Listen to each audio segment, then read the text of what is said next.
Gracias. Bueno, vamos con la siguiente mesa redonda, la siguiente sesión. Yo de esta intervención anterior me quedaba con ese comentario que ha habido, que esta de la lucha contra la desinformación es cuestión de todos y todas, y que la responsabilidad empieza por uno mismo, que no es solo cuestión de los medios de comunicación.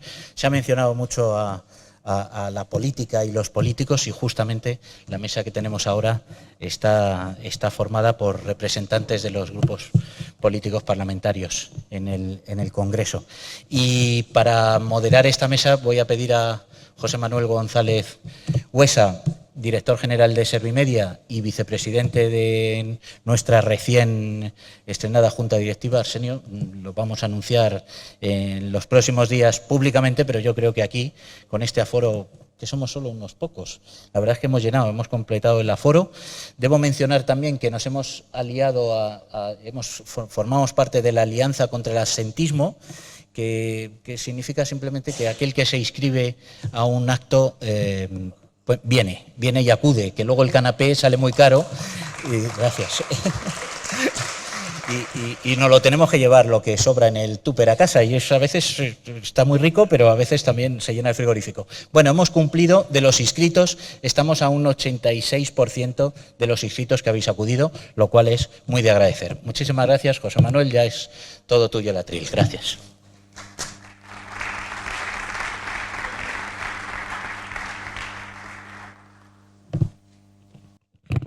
Muchas gracias, Juan. Muchas gracias, presidente. Y muchas gracias a los portavoces de los grupos parlamentarios que van a participar ahora en esta jornada sobre la desinformación. Como hemos comentado antes, es el segundo año, la segunda ocasión que lo hacemos. No es fácil conciliar las voluntades y sobre todo los horarios de los diputados que tenemos aquí enfrente. A última hora, prueba de ello, se nos ha caído el diputado del PNV, que no puede venir y nos ha pedido disculpas. Y desde el principio no viene Vox, que si alguno recordáis, el año pasado pues tuvo una actuación que no voy a calificar porque creo que se calificaba por sí sola, pero este año creo que ha sido más conveniente que para hacer eso mejor que no viniera, y así lo ha hecho. Así que también se lo agradezco que por lo menos lo explicara.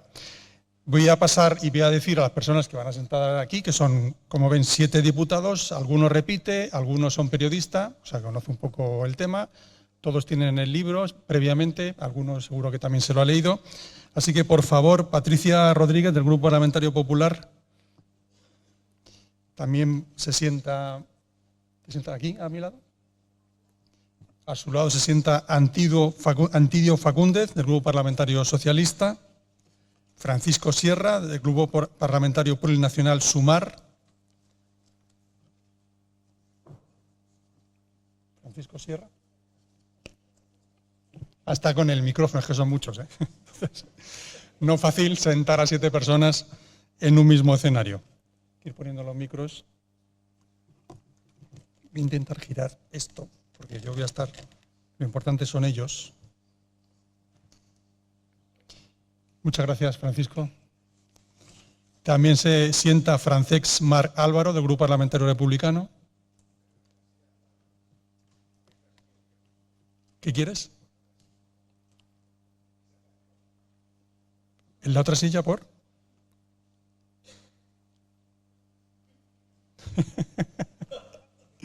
Lo colocamos de más a menos, de más a menos diputados en el Congreso. También Pilar Calvo, del Grupo Parlamentario Junts per Catalunya. Merche Aizpurúa, Grupo Parlamentario Euskal Herria Bildu. Mikel Legarda, como saben, como os he comentado, no puede venir. Y Néstor Rego, que es de diputado del BNG, y también coincide que es el portavoz, en este caso, Grupo Parlamentario Mixto. Bueno, son 7 diputados que, insisto, agradezco mucho tanto a vosotros como a vuestros equipos, que alguna persona está aquí, pues ha sido francamente sencillo, aunque complicado por las agendas vuestras. Os voy a hacer 2 preguntas, porque tenemos solo una hora. Voy a dar a cada pregunta en torno a 4 minutos para que respondáis a la pregunta. 7 por 4, 28, una hora, o sea que nos da tiempo prácticamente como decía alguien, a no aburrir a la audiencia, ¿no? La primera pregunta sería, ¿cómo se puede luchar contra la desinformación? Vamos a ir de más a menos en la primera pregunta y la segunda pregunta de menos a más. Así que voy a empezar por Patricia, del Grupo Parlamentario Popular. Muchas gracias. En primer lugar, agradecer la invitación. Yo me estreno, soy novata, así que voy a intentar estar a la altura de mis compañeros que repiten seguramente. Y sobre todo encantada de estar aquí en esta segunda jornada sobre la desinformación. Quisiera felicitarles por el trabajo y la campaña Comprometidos por la Verdad. Lo decían antes, yo también me he leído el libro a marchas forzadas porque he preparado la intervención de esta tarde y la verdad es que me ha parecido un gran trabajo y por ello he de felicitarles. Y la verdad es que en nombre del Partido Popular les garantizo sin duda que compartimos con ustedes esa preocupación que supone precisamente la desinformación en nuestra sociedad y que sin duda supone una gran amenaza para nuestra democracia. ¿Y por qué pensamos que supone una amenaza? Porque sin duda puede dinamitar la confianza. Confianza es una palabra que utilizan muchísimo en su texto, en las personas, lo que significa el poder perder muy poco a poco ese espíritu crítico que debemos tener las personas a la hora de recibir la información, de gestionar esa información y reproducir esa información. Me atrevería a decir que recibimos información día a día, pero ya no. Ahora, por desgracia, recibimos información minuto a minuto, ¿no? Con los dispositivos digitales, que son una nueva amenaza, un nuevo reto que debemos afrontar y, sobre todo, también la información a través de las redes sociales. Todos somos receptores de información, pero a su vez somos emisores de información y ese, como digo, es un gran reto que debemos abordar. Pero desde el Partido Popular lo tenemos claro, eso sí, defendimos siempre la libertad de informar y la libertad a informarnos de manera veraz, tal y como recoge nuestra Constitución en su artículo 20. El compromiso con la verdad nos debería concitar a todos, especialmente los que nos sentamos aquí, los representantes públicos, somos personas importantes que en muchos casos tenemos el foco de la información puesto sobre nosotros y la verdad es que ustedes hablan de su libro, yo vengo a hablar del mío, lógicamente, y hablan en su libro, Comprometidos con la Igualdad, como digo, Comprometidos con la Verdad, como digo que me lo he leído, de múltiples factores que favorecen precisamente la pérdida de credibilidad.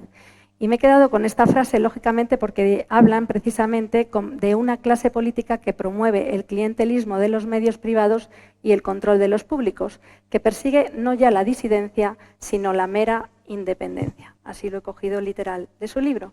Y cuando leí este párrafo les confieso que yo creía que hablaban directamente de Pedro Sánchez y de su gobierno y de su afán precisamente por controlar los medios de comunicación público.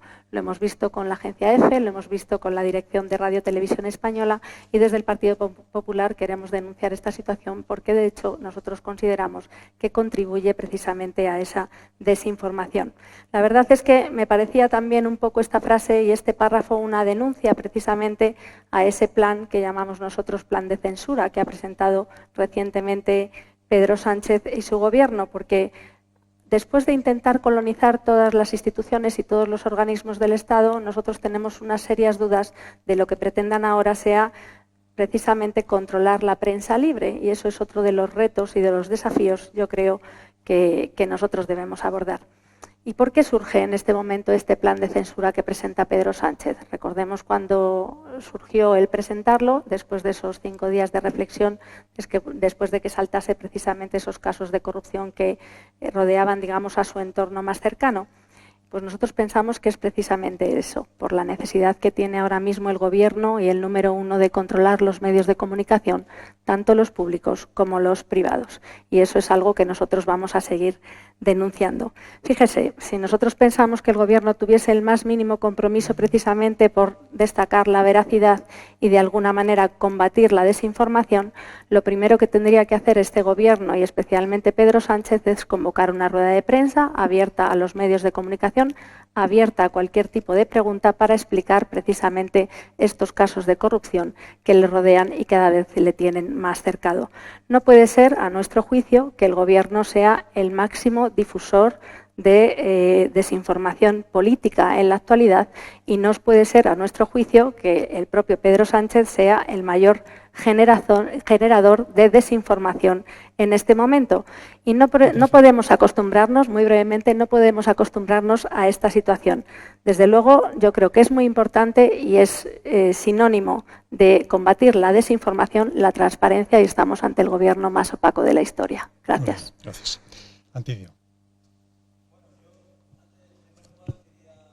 Antes de empezar mi exposición, pues quería responderle a aquí a la portavoz del Partido Popular, que lógicamente hoy hemos venido aquí a hablar de desinformación, y es el Partido Popular el que hoy también quiere monopolizar esto, como ha hecho, pues difundiendo bulos que de algún medio digital que esparcen cada día y que quieren darle esa notoriedad. Yo creo que el Gobierno ha quedado claro la posición esta mañana todavía, que yo creo que vamos a hacer una defensa en contra de la corrupción, como ya lo ha hecho el presidente del Gobierno esta misma mañana, y a partir de aquí, si ha habido algún caso, el que lo tenga que hacer, que lo pague, pero no vamos a hacer como el Partido Popular, que lo único que hizo es esconder, y además no quiero que esto se convierta en un pim-pam-pum como pretende el Partido Popular. Miren, yo hoy lo que quería venir a hablar es de la desinformación política y todos los riesgos que eso conlleva para nuestra democracia. Vivimos en una sociedad donde seguramente seamos la más informada en los últimos años. Y eso lo que hace es que Internet, que ha sido la gran plataforma para podernos acceder a los medios de comunicación, yo creo que a cualquiera parte de nuestros dispositivos podemos acceder a miles de contenidos informativos, también Internet ha provocado que sea una plataforma para la difusión de estos bulos y de la desinformación política. Especialmente en dos vertientes, las redes sociales por un lado y los medios digitales, estos pseudomedios digitales que se dedican a difundir, como digo, esta serie de bulos.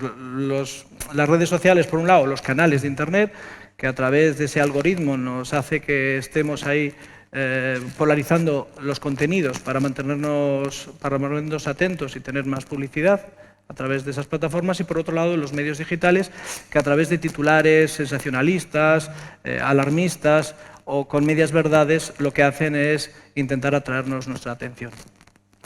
Lo que está claro es que tiene sus réditos y todo esto está poniendo en riesgo nuestra democracia. Les voy a poner algún ejemplo de lo que significa esto.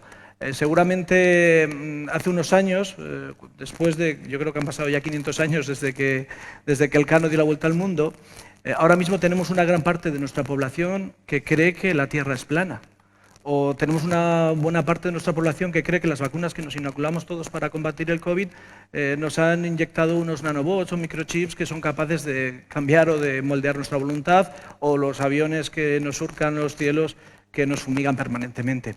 Esto es una realidad que no ocurría hace 30 o 40 años y es una realidad de la cual tenemos que preocuparnos. Como decíamos antes, la Constitución en su artículo 20 nos dice que tenemos el derecho a recibir una información veraz.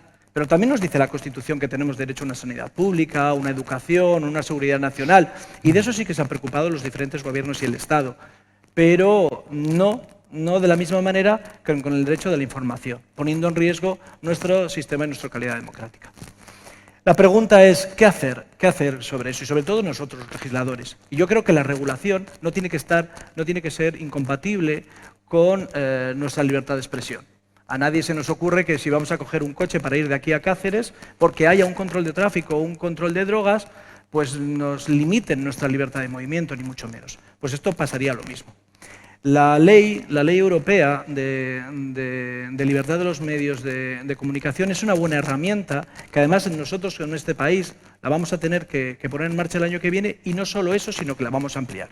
Esta ley, en primer lugar, defiende a la profesión, defiende a los periodistas, defiende su capacidad para hacer periodismo libre, defiende de agresiones sobre gobiernos, espionajes a otros países, y sobre todo nos defiende también porque a los medios de comunicación les exige hacer una serie de ejercicios de transparencia en lo que son sus socios, sus accionistas y lo que son sus fuentes de financiación, para que cualquier ciudadano que accede a ese medio de comunicación sepa cuál es su sesgo ideológico o su tendencia.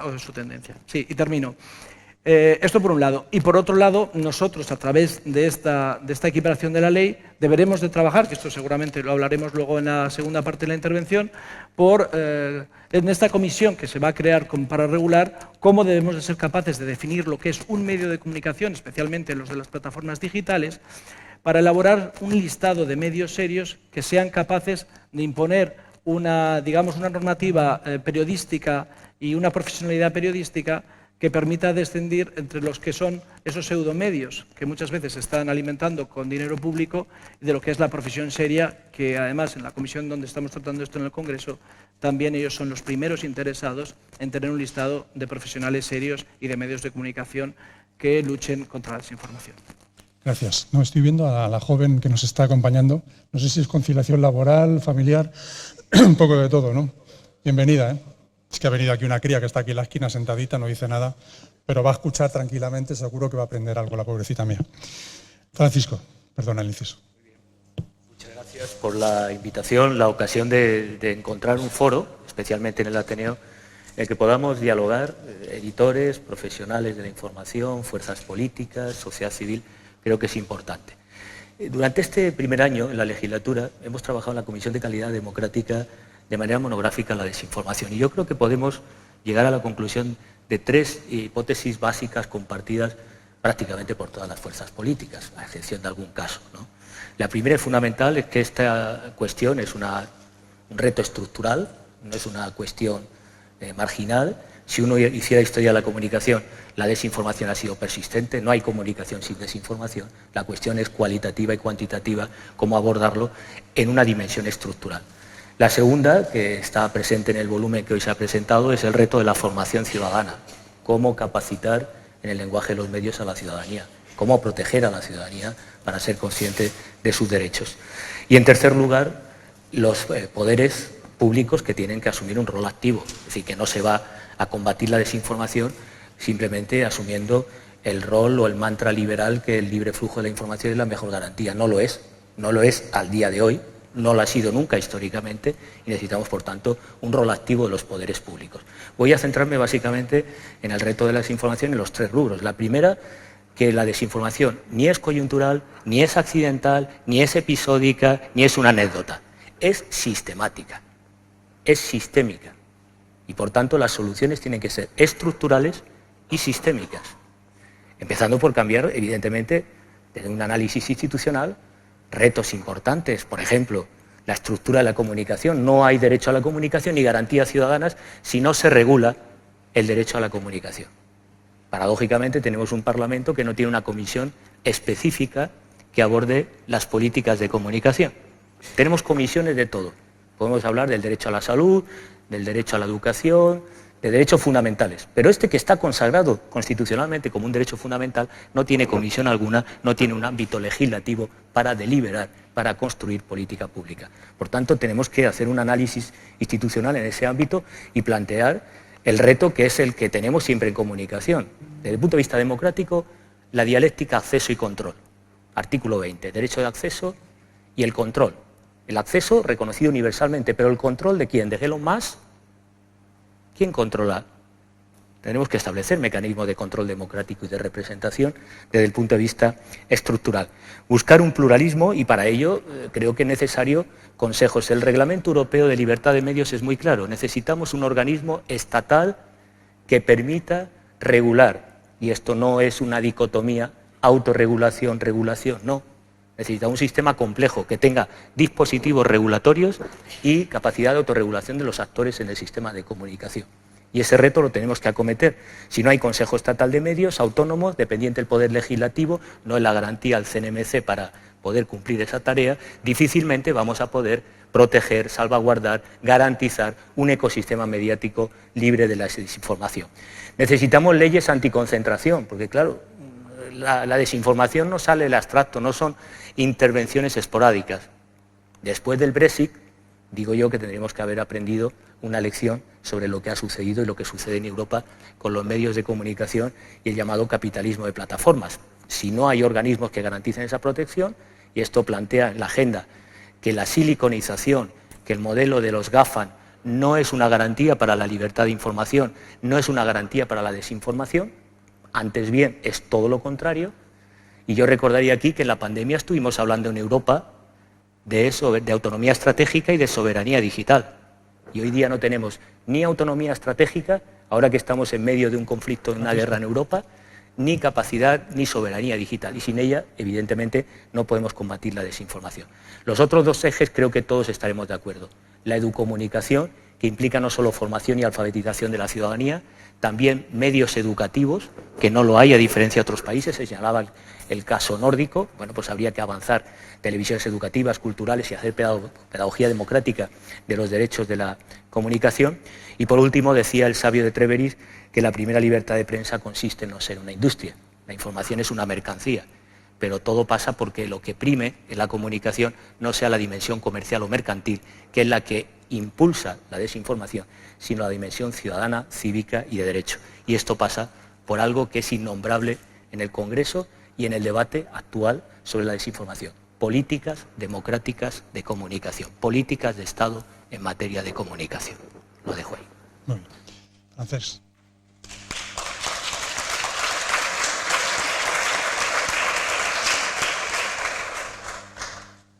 Buenas tardes. Empezaré haciendo una confesión personal. Ahora. Hace un año que soy diputado y el resto de mi vida he sido periodista. Soy periodista, por tanto, no sé desde qué condición contestar. Pero entiendo que se me ha convocado como cargo. Bueno, diputado con experiencia, ¿no? ¿Perdón? Diputado con experiencia en el tema. Bueno, en todo caso, tengo aquí el corazón partido, que decía el poeta, ¿no? A ver, decía Arthur Miller, el gran dramaturgo norteamericano, que un buen periódico es una nación hablándose a sí misma. Por seguir esa metáfora, vamos a decir que ahora la conversación se ha complicado. Los periódicos digitales siguen siendo también una forma de que una sociedad se hable a sí misma, pero esta conversación tiene mucho más ruido. Creo que este es el problema de la desinformación. Y también otra palabra que quizás porque es muy gorda no hemos metido aquí, que es nuestra relación con la verdad. Cuando digo nuestra relación me refiero a la relación de los que ejercemos la política, los que están en los medios, los consumidores, la audiencia, con la verdad. La verdad, puesta así en medio de la sala, tiene un estatuto un poco religioso. Yo quería salir de eso, pero en todo caso una verdad mucho más operativa, que es la verdad del periodismo y de la política, sí que está erosionada. También quiero romper una lanza en favor de los medios digitales, porque la desinformación no la crean los medios digitales. Quiero recordar al público algo que ya saben. El gran bulo en la reciente historia de España la transmitió un periódico de papel antes de la emergencia. Fue el gran bulo sobre el 11M. Por tanto, vayamos a lo que vayamos, ¿no? Luego tenemos un problema con eso que Hannah Arendt llamaba la mentira antigua y la mentira moderna, ¿no? Y la posverdad, que sería la mentira contemporánea, ¿no? Es decir, por ejemplo, lo que no sabemos del 23F puede caber perfectamente en la definición de mentira antigua. Es decir, hay una ocultación, no sabemos muchas cosas de nuestra historia reciente. Digo el 23F porque ahora ha salido un buen libro del amigo Fonseca que ilumina un poco eso. En cambio, lo que ocurrió con el 11M, por seguir con el tema, pues fue claramente un ejemplo de posverdad, ¿no? Realmente los medios se mueven en unas categorías cambiantes, muy dinámicas. Y lo que nos preguntas, ¿cómo atajarlo? Pues desde nuestro grupo, yo lo pienso también personalmente, hay que buscar un equilibrio entre regulación y autorregulación, que eso es lo propio de una sociedad abierta. Un exceso de regulación puede tener la tentación de que los gobiernos sean intrusistas, pero una falta de regulación lo que hace claramente es dar más prevalencia al fuerte frente a los débiles. Y en ese caso nosotros como grupo hicimos una propuesta por escrito, pensamos que una buena salida a ese equilibrio sería crear a nivel de todo el Estado un consejo de buenas prácticas periodísticas de información en la que participaran los concernidos todos, es decir, las empresas, representantes de las audiencias y el mundo universitario también en un papel de arbitraje. Sería una solución, no sería la única solución. También quería apelar a un tema que es tabú porque de alguna forma es entrar en nuestros clientes, ¿no? ¿Qué papel tiene el público en esta ecuación? ¿Qué papel tiene? Porque es evidente que si habláramos, por ejemplo, de comida adulterada, nadie iría al supermercado a comprar productos adulterados, ¿no? Bebidas adulteradas, comestibles adulterados. Pero hay que decirlo claramente. La curiosa relación que tienen los individuos con los medios hace que consuman falsedades de una forma alegre, en fin, podríamos decir, incluso festiva y entusiasta, ¿no? Eso hay que decirlo, es decir, ahí entra lo que decía un compañero, la educación mediática, una educación en lo que es el consumo del contenido informativo. Y evidentemente yo creo que hay que llegar a una solución que puede ser incómoda, pero que todos lo estamos pensando. A ver, yo he escrito durante 23 años en un medio importante la vanguardia. Hay que separar el grano de la paja. Todos los medios no son iguales, no todo es periodismo. Hay quien se disfraza de periodista y ejerce otras cosas. Muy bien, gracias. Pilar. Muchas gracias. Bueno, gracias a todos. Creo que no, ahora sí. Digamos que la aritmética parlamentaria nos ha situado en orden y nos ha reunido a 3 periodistas, sí. Justamente. Yo estuve también cuatro, pues además seguidos. Estuve en la primera jornada contra la desinformación.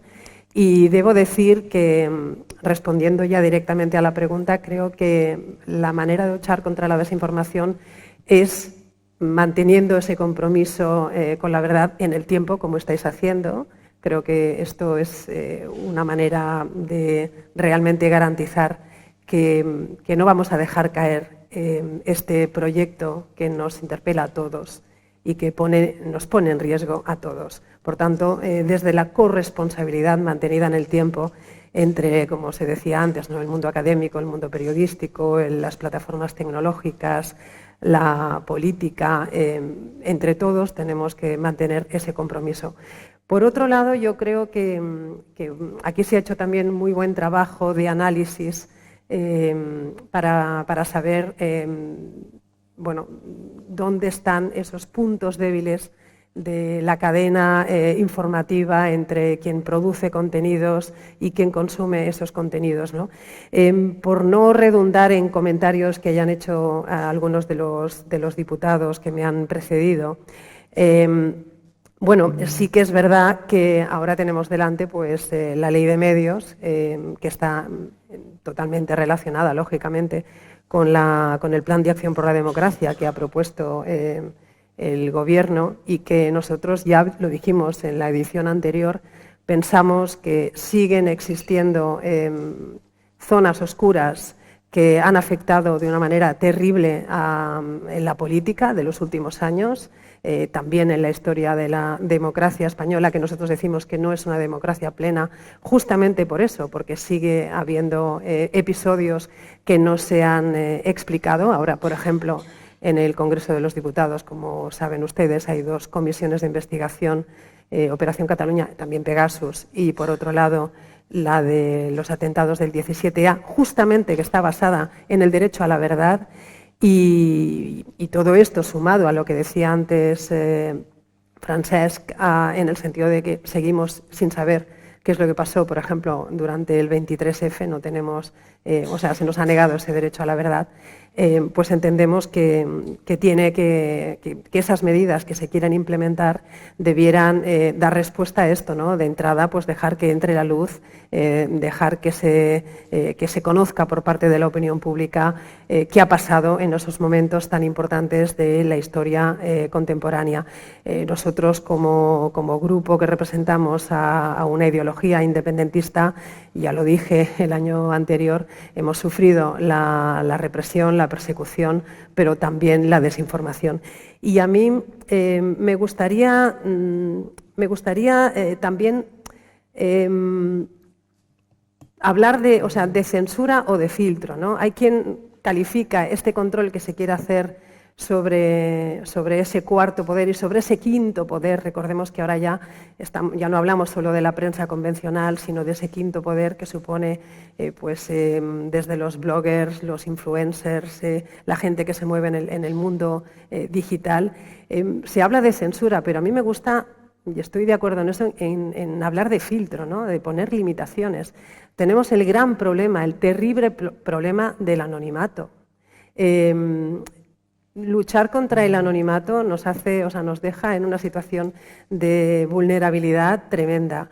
Y como no sé cuánto tiempo me queda, sí que me gustaría... ¿Perdón? Un minuto. Un minuto, vale. Pues sí que me gustaría dedicarle el último minuto a hacer a sacar aquí y a poner encima de la mesa un tema que no se recogió en la jornada anterior, no he visto que se recoja en el libro que se ha editado para esta segunda jornada y que creo que es muy importante, y es el efecto en la salud mental de las personas que está provocando la desinformación. Desde el año 2022, la Organización Mundial de la Salud ya habla de infodemia, habla de desinformación como grave problema para la salud, pero se referían inicialmente por todo el tema que tenía que ver con la pandemia de la COVID, pero yo creo que ahora mismo tenemos encima de la mesa el problema de la salud mental de audiencias que lo que están haciendo es, para, digamos que, ponerse a salvo, distanciarse de la información, no quieren consumir información.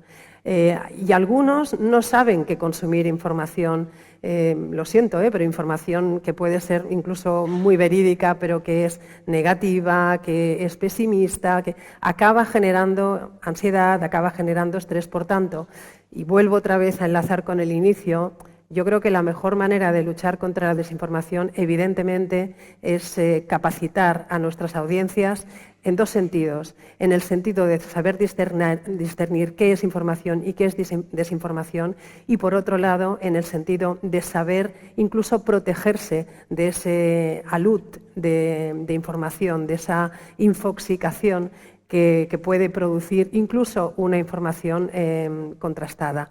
Lo dejo aquí, ¿no?, porque creo que ya nos habíamos pasado. Muy bien, gracias. Merche. Y muchísimas gracias por habernos invitado y gracias también por haber seguido manteniendo esta estela que traen las jornadas contra la desinformación de Clave. Porque es importante, y creo que es importante, porque creo que una de las primeras cosas que tenemos que hacer para poder enfrentarnos al tema de la desinformación, creo que es tomar conciencia de la situación.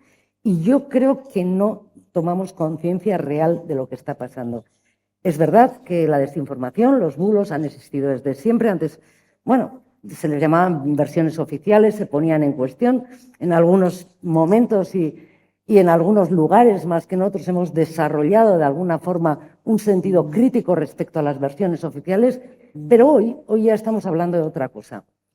Hoy la desinformación es una herramienta poderosísima, además, para moldear pensamientos, para moldear percepciones, para reforzar presunciones, prejuicios que se puedan tener, para manipular conductas, en definitiva.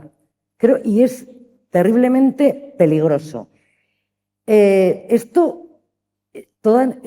La concatenación de esos tres elementos lleva a una polarización en la ciudadanía, que es precisamente lo que se busca desde la desinformación. Porque no es desinformar por desinformar. Es desinformar para conseguir una serie de objetivos y, además, fundamentalmente, se está promoviendo en todo el mundo por parte de la extrema derecha e incluso por el fascismo. Y esto es así. Y el peligro que hay es tremendo y creo que no tomamos conciencia de la situación. Se trata de generar percepciones, se trata de construir realidades ficticias, paralelas, y se trata de movilizar emocionalmente a la ciudadanía para lograr una serie de objetivos. Y creo que el ejemplo más paradigmático de todo esto lo vivimos el 6 de enero del año 2021 con el asalto al Capitolio. Ahí, ese día, fueron miles de personas impulsadas por falsedades, medias verdades, por teorías conspiranoicas también, las que pasaron de ser receptoras de mensajes y se constituyeron en agentes activos, actores directos de un cuestionamiento al sistema y además lo hicieron en vivo y en directo. Y esto marcó lo que está siendo la estela de lo que persigue la desinformación. Es mucho más complejo, en mi opinión, que los medios de comunicación. Es más, creo que realmente la desinformación se da más en las redes sociales, en todo este fenómeno que tenemos entre manos y que realmente no sabemos muy bien cómo controlar, y tenemos tendencia, es verdad, a mirar los medios de comunicación y naturalmente que hay que tener transparencia y que hay que asegurar saber quién está detrás de un medio de comunicación. Todo eso es muy importante, pero realmente yo creo que es en los grupos de WhatsApp, por ejemplo, en los grupos de Telegram, donde en el panorama mundial se está moviendo la desinformación en estos niveles que creo que deberían de ser preocupantes también para la clase política. Al final, lo que busca esta desinformación, que es la desinformación rampante, la que está ganando posiciones y fuerza en todo el mundo, lo que busca es la deslegitimación de la democracia, simplemente. Y es así de crudo y así de simple, creo que es como hay que plantearlo. Y es en las redes sociales, precisamente, donde más se polariza. El grupo de WhatsApp es un grupo cerrado, donde te pueden echar, donde únicamente recibes la información que te reafirma en tus posicionamientos, no escuchas absolutamente nada más, no lees absolutamente nada más de lo que pueda haber, y todo esto polariza muchísimo. Y creo que es eso lo que se está intentando. Ha habido ejemplos en la pandemia, hemos pasado situaciones en las que efectivamente la desinformación ha calado hondo y lo hemos visto como riesgo, pero esto de buscar estos mundos enfrentados y mundos aparte, mundos virtuales, algunos inexistentes, ¿ya he terminado? Sigue. Pues nada. Vale. Seguiremos luego, no sé. Vale. Bueno, la pregunta no la he contestado, pero vale. Bueno, creo que hay una cosa, igual si en la segunda ronda podemos entrar. Vale. Néstor, el último turno de esta primera parte. Sí. Ahora te lo pone, ahora es enchufado. De acuerdo. Pues nada, moi boa tarde, moi agradecidos polo convite para estarmos hoxe aquí. Eu quero empezar por partir de tres cosas que ya fueron dichas, ¿no? Empezando por esa referencia de Yolanda Quintana a la información confusa, y efectivamente la desinformación ya no es información confusa, no es siquiera tergiversación informativa, no es escoger un determinado titular que interesa o priorizar una noticia que interesa frente a otra que seguramente tendría más interés desde el punto de vista social, sino que va mucho más allá. Estamos hablando de absoluta manipulación, de mentira directamente. Acabamos por inventar una palabra, seguramente un eufemismo, seguramente para intentar justificar o normalizar que es posverdad. Resulta curioso cuando tenemos una palabra mucho más clara que es mentira. Hoy la información es todo eso, fake news, bulos, mentiras y elaboradas explícitamente para conseguir un determinado objetivo que ya fue aquí retratado, ¿no? En segundo lugar, que la desinformación no es ni puntual ni fruto de este momento, es efectivamente sistémica. En el sistema capitalista es consustancial. Estamos hablando de un sistema de grandes medios de comunicación, de una creciente concentración, en el momento actual además de grandes plataformas transnacionales en redes sociales, por ejemplo, encuadradas además en esta guerra híbrida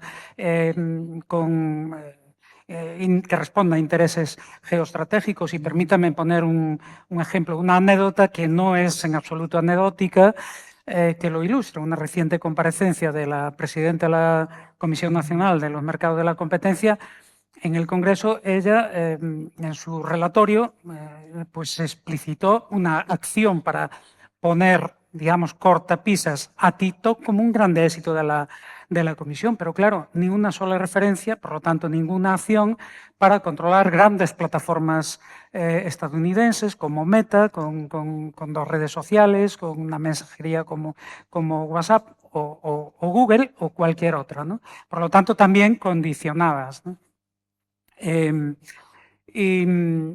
Y claro, aquí podríamos recurrir a esa vieja máxima marxista de que en el sistema capitalista la libertad de prensa es la libertad del dueño de la imprenta. Hoy diríamos del dueño de la empresa editora, pero sigue siendo absolutamente válida. El problema es cuando entran en acción los propios poderes públicos, aprovechando ese sistema en función también de sus propios intereses. Y aquí enlazo con la tercera, que es por donde empezaba la representante del Partido Popular, con esa cita, ¿no? Las instituciones públicas, los medios políticos con interés en dominar los medios privados y en controlar los públicos. Y efectivamente esa tendencia existe.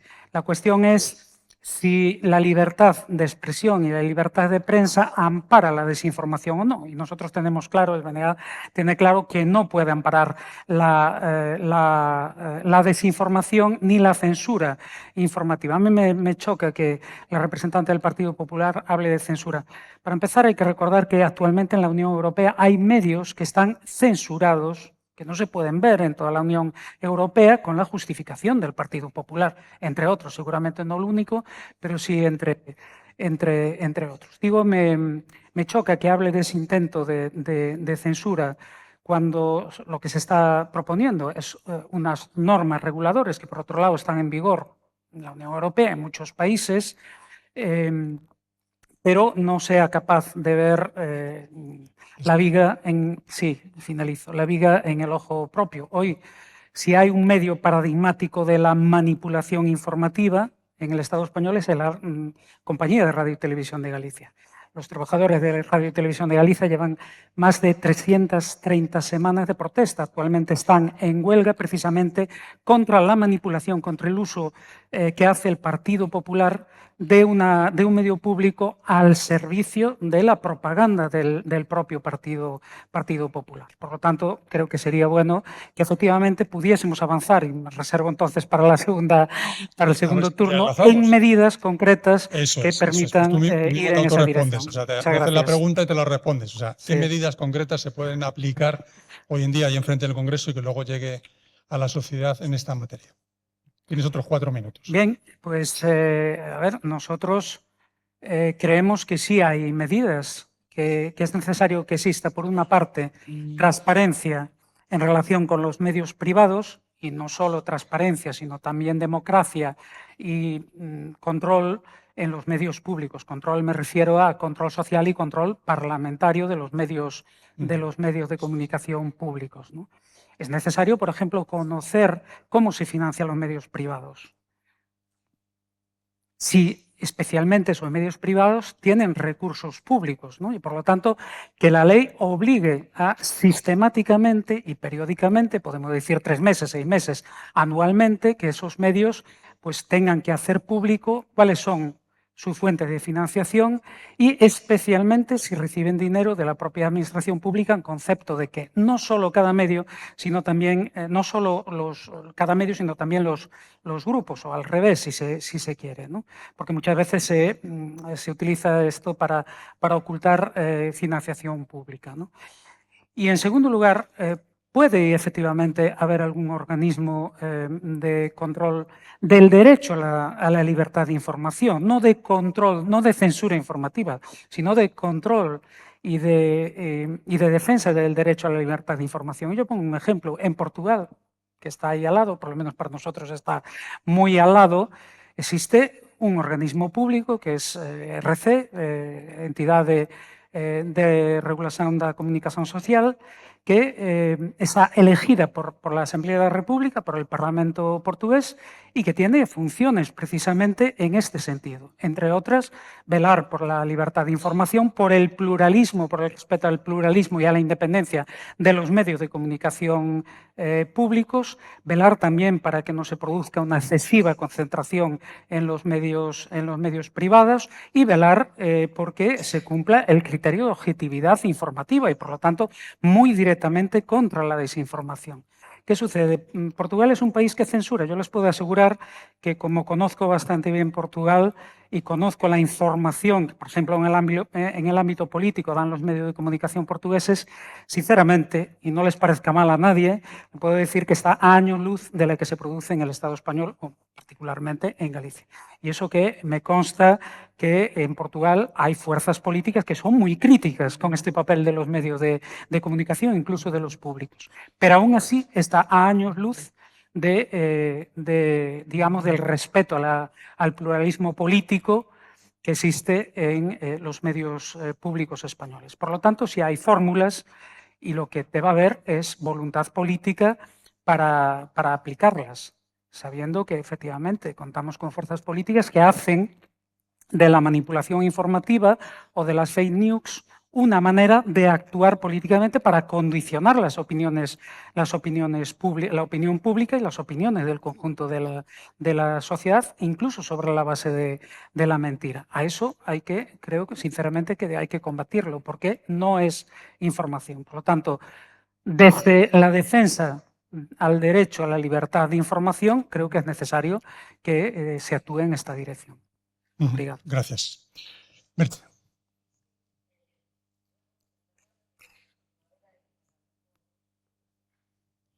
Sí, sí. Se aprobó la ley de libertad de medios de comunicación. Aquí se va a transponer esa directiva, se va a poner en marcha también. Y hay 4 elementos que son bastante importantes en este tema y que pueden ayudar mucho, ¿no? Es la diferenciación. Europa ya ha establecido la diferenciación entre medios de comunicación y pseudomedios, algo también bastante importante y a tener en cuenta. Ha acotado el espacio a las grandes plataformas mediáticas, en pos de lo que comentaba Néstor. Ha forzado también elementos de transparencia para incluir en los medios de comunicación y plantea también revisar las subvenciones para que se hagan con criterios también, porque aquí, en este Estado, no hay criterio a la hora de subvencionar o de repartir el dinero que se hace. Entonces, un mínimo que entre en un código deontológico, un código ético, es lo mínimo que tiene que haber. Entonces, todo esto está muy bien, esto es a grandes rasgos un poco no sé, diría yo, las partes más importantes de esa nueva normativa. Se aplicará aquí, pero yo creo que aquí habría que hacer algo más y que se puede hacer algo más. Se debería aprovechar para dar más pasos. El Gobierno ha planteado ese plan de regeneración de la democracia. Puede ser una oportunidad de dar más pasos, de hacer algo que merezca la pena, de que se abra un debate político en el que entren también los agentes implicados. Quiero decir, en este debate yo creo que no es un debate que se tenga que dar únicamente en el Congreso. Deberían de estar también organismos sociales, empresas que velan por el tema de la verificación de noticias, gente experta del sector, como podéis ser vosotros, y todos deberían aportar a esto. Creo que no se tiene que quedar únicamente en el Congreso. Y es cierto que en el Congreso de los Diputados es una buena oportunidad para poder dar pasos en este sentido, aunque realmente he de reconocer que no confío mucho en que se puedan dar muchos más pasos a nivel ejemplarizante de lo que debería de ser la política en este tema también, porque los políticos también tenemos responsabilidad, somos un escaparate hacia la gente y tenemos mucha responsabilidad también en esta cuestión de la polarización.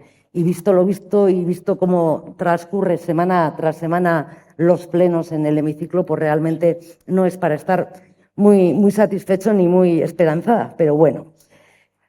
¿Qué se puede hacer, aparte de todo esto y de todas las medidas que se puedan implementar?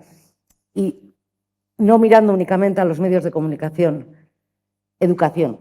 Creo que lo dije en la anterior jornada, creo que incidí en el tema y me parece que es muy, muy importante. Lo han dicho algunos de los ponentes anteriores, autores del libro, que los países nórdicos dan envidia en este tema porque llevan una ventaja descomunal, nos llevan años de ventaja. Desde pequeños a los críos, a las niñas, se les enseña a discernir de alguna forma, adecuado a su nivel. Pero esto debería de tener también su continuidad. Aquí debería de empezarse a hacer, porque es ese futuro al que se van a tener que enfrentar los niños y niñas, los jóvenes de hoy en día que están en redes sociales horas y horas y horas, también deberían de alguna forma, me sale en euskera, trebatúas, bueno, deberían ejercitarse en esto, de cómo hacer frente, de cómo discernir, de cómo contrastar fuentes. Todo esto es educación también. Y también debería ser parte de la educación para adultos. La alfabetización digital también debería ser parte de todo esto.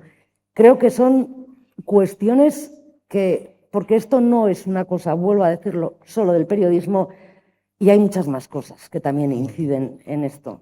Y es el tema de la propaganda que se hace, esa propaganda obscena de tantas empresas que están desforestando el Amazonas y, sin embargo, son quienes más están invirtiendo en la desforestación del Amazonas y, sin embargo, son quienes hacen propagandas de energía verde y de transición verde. Muy bien, gracias. Pilar. Bueno, pues Tomaría el tema justamente desde esta alfabetización digital de la que hablaba la compañera, porque además coincide que la niña que nos acompaña se ha dormido y es bueno que trabajemos para que sus sueños el día de mañana estén basados en un mundo más libre, mediáticamente hablando, más justo, informativamente hablando, porque realmente nos estamos jugando no ya nuestro futuro, sino el futuro de ellos, ¿no? A mí, sinceramente, me preocupa muchísimo qué estamos construyendo, ¿no? Qué estamos haciendo con la verdad, cómo estamos destruyendo la verdad. Y evidentemente, yendo al terreno práctico, bueno, pues se ha hablado de esta ley de medios. A mí me gustaría recordar que esta ley de medios, una vez más, que se quiere transponer desde este plan para la regeneración democrática, debe ir acompañada de un levantar alfombras, de un desclasificar, de un poner la verdad encima de la mesa, de un sabernos enfrentar a esos puntos oscuros de los que yo hablaba antes. Y evidentemente todo eso pasa por una serie de reformas legislativas que, bueno, se ha recordado la ley de secretos oficiales, la ley de publicidad institucional, reforma de Código Penal, leyes orgánicas de derecho al honor, derecho de rectificación, régimen electoral, también debe afectar a la ley Mordaza, porque estamos hablando de derechos, ¿no? De derecho a que la ciudadanía pues, pueda, digamos que, vivir su día a día sabiendo que los poderes públicos garantizan su bienestar en este sentido. Antes se ha hablado también, y de nuevo pues, hemos podido entrar un poco en el detalle de esa diferenciación entre los medios convencionales, los pseudomedios. Tiene que haber una responsabilidad, tiene que haber una accountability. A mí no me da miedo la transparencia, tiene que haber un equilibrio entre poner límites y libertad de expresión. Hay que saber encontrarlo. Se habla de crear esas listas de un poco de medios con sello de calidad, por decirlo de alguna manera. Bueno, pues quizá es una manera de empezar.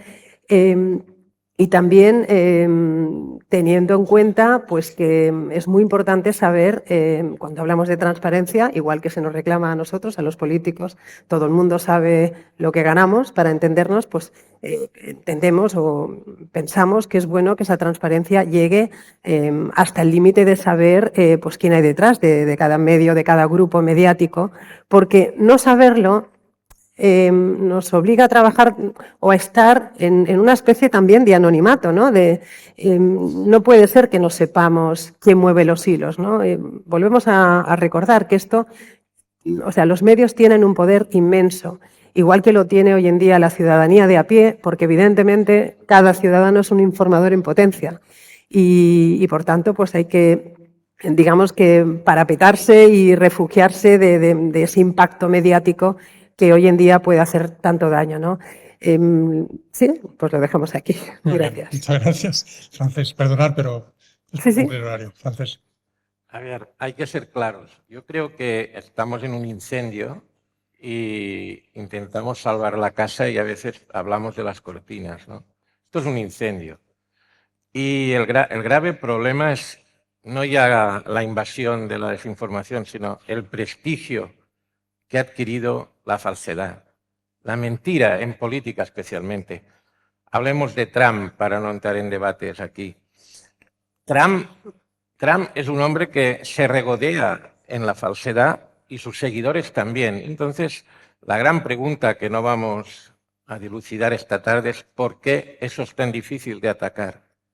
Hay un cambio de paradigma, que se nos escapa. El prestigio de la falsedad que se sabe que es falsa.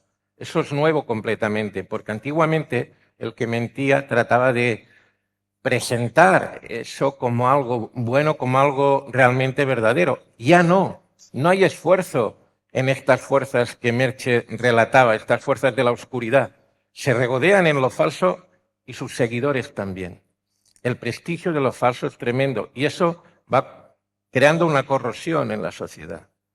Esa corrosión se traslada a otro efecto social muy grave que en el periodismo se vive, que es la indistinción entre los que explican lo que sucede y los que inventan algo alternativo. eso que se ha venido en la mar, hechos alternativos, que justamente es, de nuevo, el prestigio de lo falso presentado sobre otra apariencia. Efectos sociales de eso, muy claros, la desconfianza y el cinismo social, que nos interpela directamente como representantes políticos y sobre la base del cual crecen alternativas extrañas. Hemos visto en el Estado cómo las elecciones europeas alguien ha navegado sobre ese surf, y luego sobre la abstención.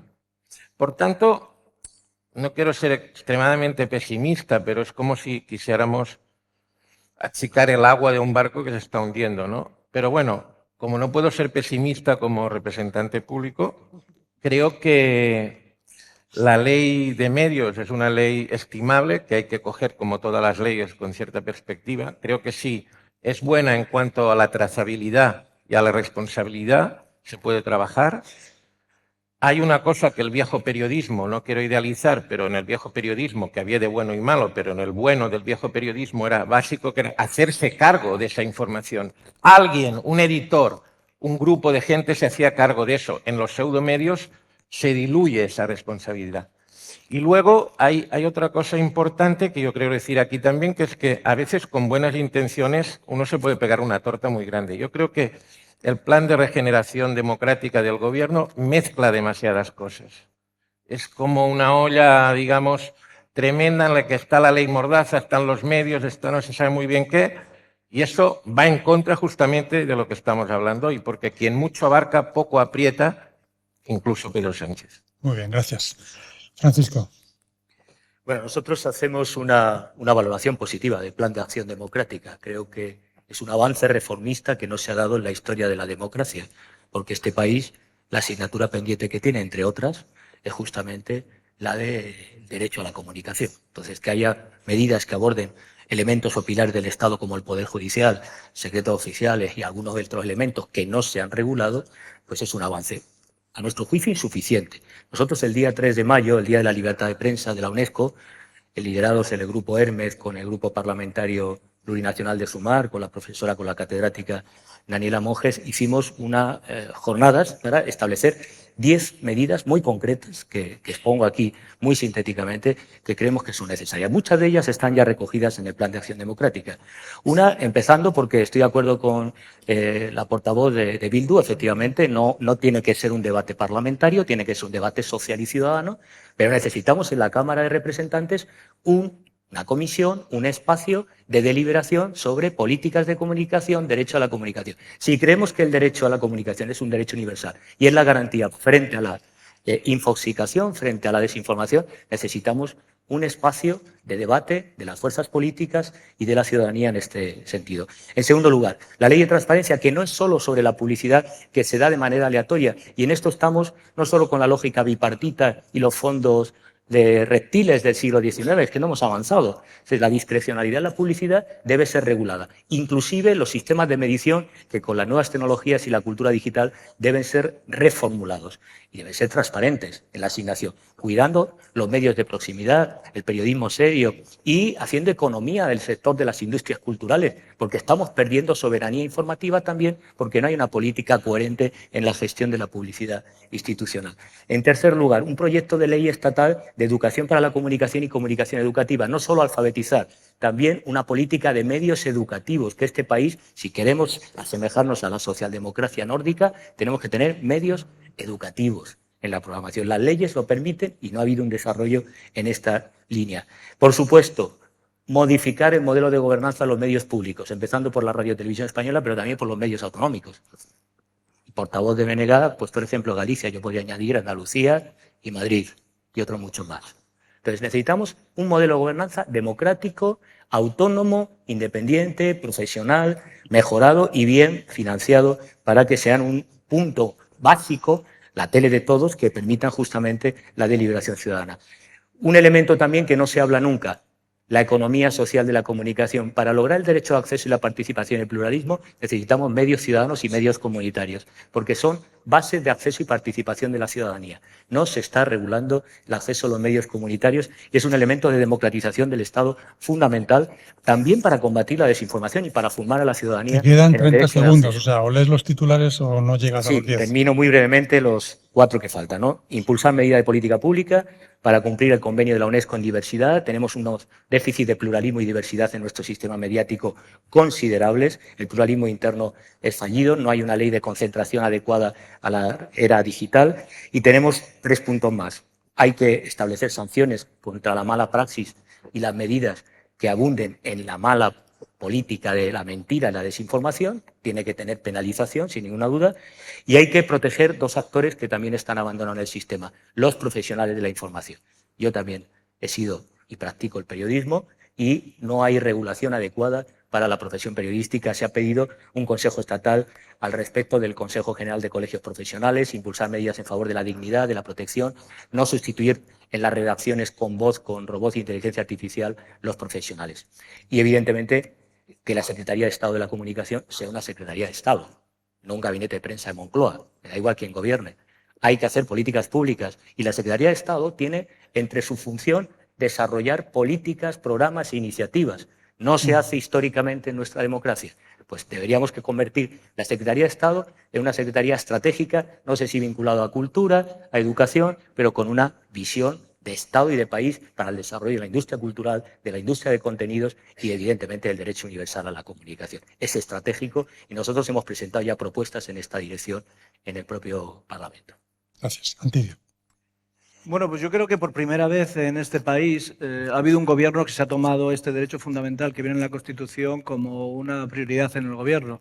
Y no solo poniendo en marcha esta transposición que tendremos que hacer de la ley europea, sino ampliándola con el plan de regeneración, como decíamos antes, sobre todo que sea capaz de transformar leyes que tenemos obsoletas. Quiero recordar que la ley de prensa data del año 1966, la plena época franquista, y que tenemos que adaptar algunas, especialmente como la que es la de transparencia o la de medios públicos.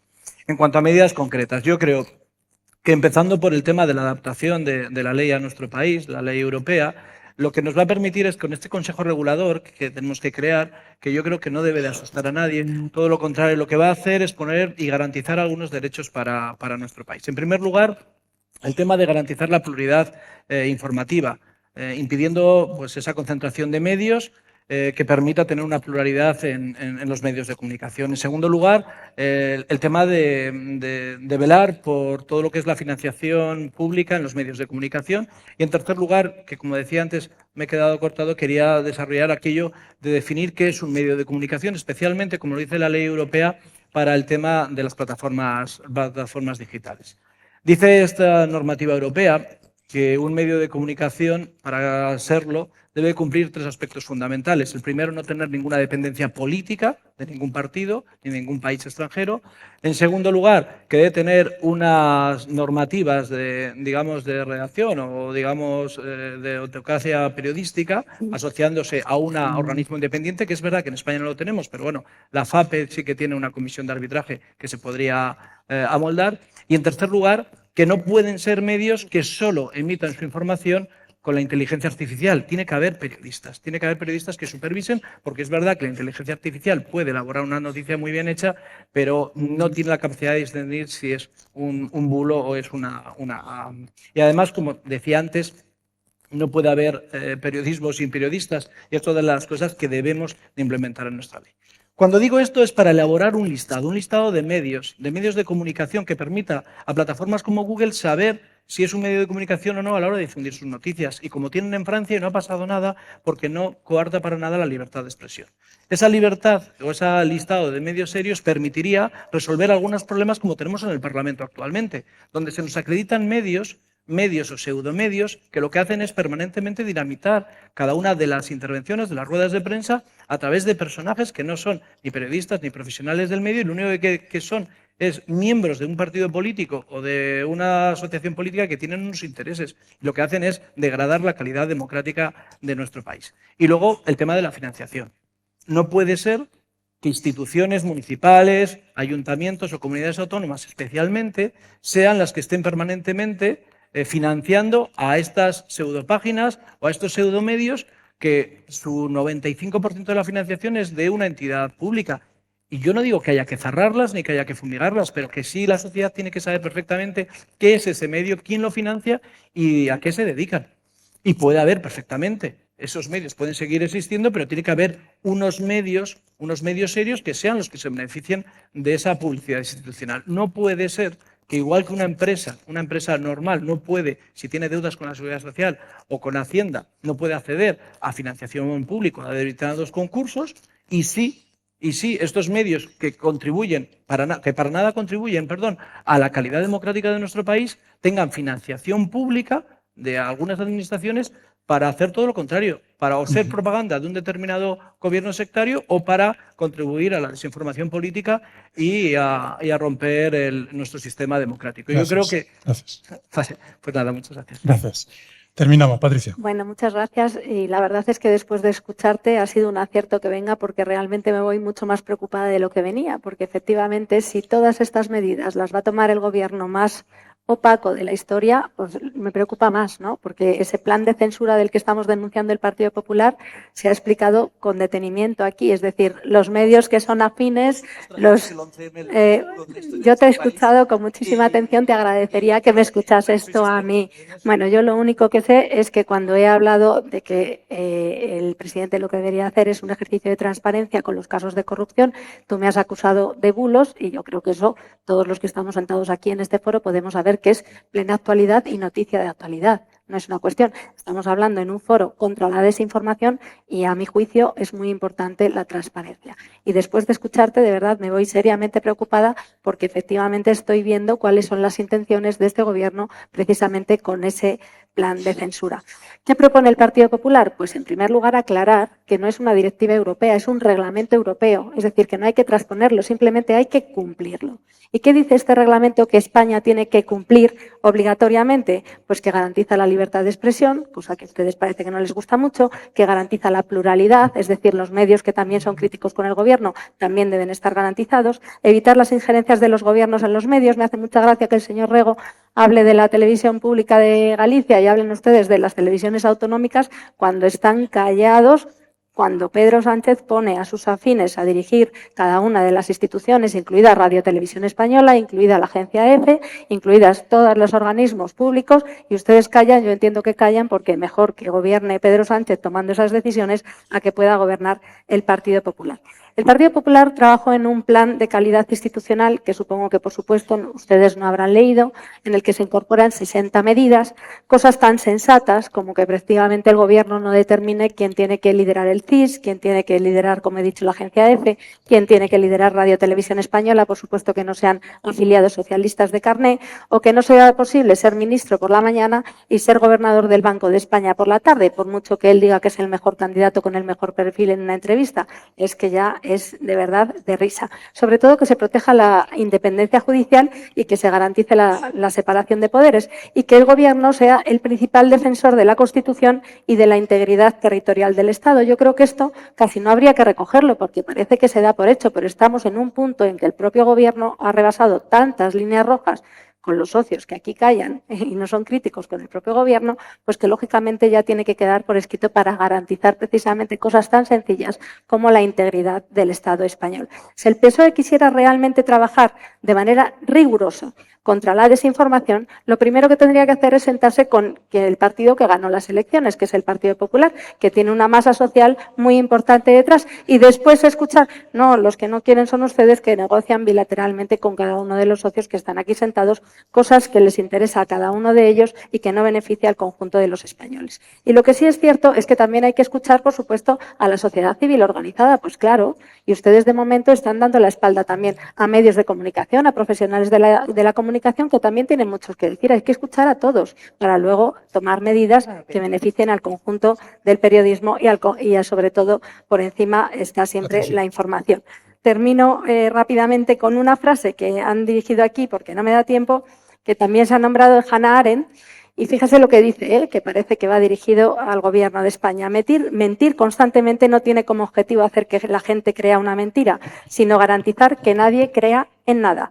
Un pueblo que ya no distingue entre la verdad y la mentira no puede distinguir entre el bien y el mal. Por lo tanto, es un pueblo privado del poder de pensar. Muchas gracias.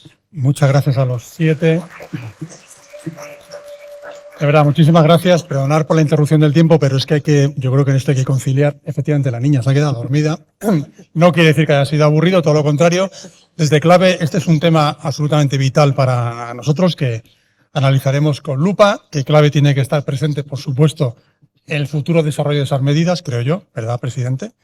Y nada, insistir que agradecer vuestra participación, a usted por estar con nosotros y sigue, Juan, sigue el encuentro.